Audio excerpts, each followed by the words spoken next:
بسم اللہ الرحمن الرحیم۔ بے شک تمام تعریفیں اللہ کے لیے ہیں۔ سامعین کرام السلام علیکم۔ ناظرین کرام، آج سے 7000 سال قبل فرعون نے کس طرح سے اہرام مصر کو تعمیر کیا، آج بھی سائنسدان اس بات پر تحقیق کر رہے ہیں اور آج تک یہ بات واضح نہیں ہو سکی کہ اس وقت جب ٹیکنالوجی بھی اس قدر نہیں تھی تب اہرام کس طرح سے تعمیر کیے گئے۔ سامعین کرام، آج کی ویڈیو میں اہرام مصر کے متعلق کچھ اہم معلومات آپ لوگوں کے ساتھ شیئر کی جا رہی ہے، تو اس ویڈیو کو لاسٹ تک ضرور دیکھیے گا۔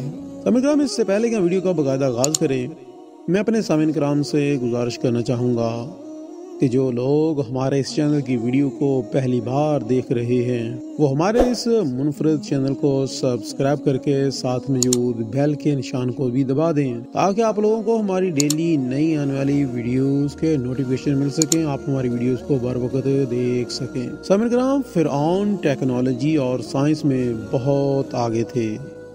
یہ 7000 سال قبل 700 کلومیٹر دور لیکسر شہر سے 1 کروڑ پتھر یہاں لائے۔ ہر پتھر 25 سے 250 ٹن وزنی تھا۔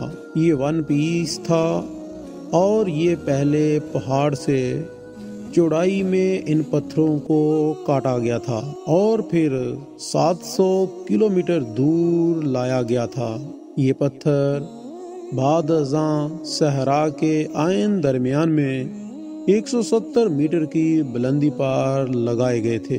قدیم مصری آرکیٹیکٹ نے اس 8000 سال قبل مقبروں کا ایسا ڈیزائن بنایا جو ہر طرف سے بند بھی ہیں، لیکن اس بندش کے باوجود بھی ان اہراموں کے اندر سورج کی روشنی بھی آتی ہے اور ہوا بھی ان کے اندر داخل ہوتی ہے اور اندر کا درجہ حرارت بھی باہر کے ٹیمپریچر سے کم رہتا ہے۔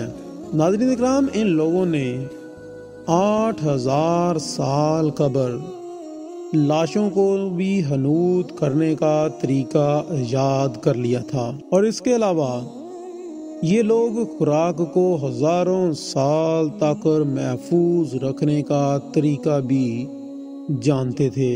قاہرہ کے علاقے جیزہ کے بڑے اہرام میں 23 لاکھ بڑے پتھر ہیں۔ ابو لاہول دنیا کا سب سے بڑا ون پیس اسٹرکچر ہے اور یہ لوگ جانتے تھے کہ شہد دنیا کی واحد خوراک ہے جو کبھی خراب نہیں ہوتی ہے۔ چنانچہ اہراموں میں 5000 سال پرانا شہد بھی نکالا گیا ہے اور یہ مکمل طور پر صحیح اور استعمال کے قابل تھا۔ یہ لوگ کمال تھے، بس ان میں ایک خرابی تھی کہ یہ لوگ متکبر تھے۔ لیکن سامعین کرام، اگر دیکھا جائے تو ان کی سائنس یہ اس قدر سائنس میں ترقی کر گئے تھے کہ آج کی سائنس بھی حیران ہے اور ان کے متعلق آج بھی اپنی سرچ جاری کیے ہوئے ہے۔ لیکن سامعین کرام، اس کے باوجود یہ لوگ متکبر تھے اور اللہ تعالیٰ کو تکبر پسند نہیں، چنانچہ یہ پکڑ میں آ گئے اور یوں عبرت کی نشانی بن گئے۔ ہمیں بھی ہمیشہ اللہ تعالیٰ کے ساتھ، اللہ تعالیٰ کے سامنے عاجزی سے پیش آنا چاہیے تاکہ اللہ پاک ہم سب پر رحم فرمائے۔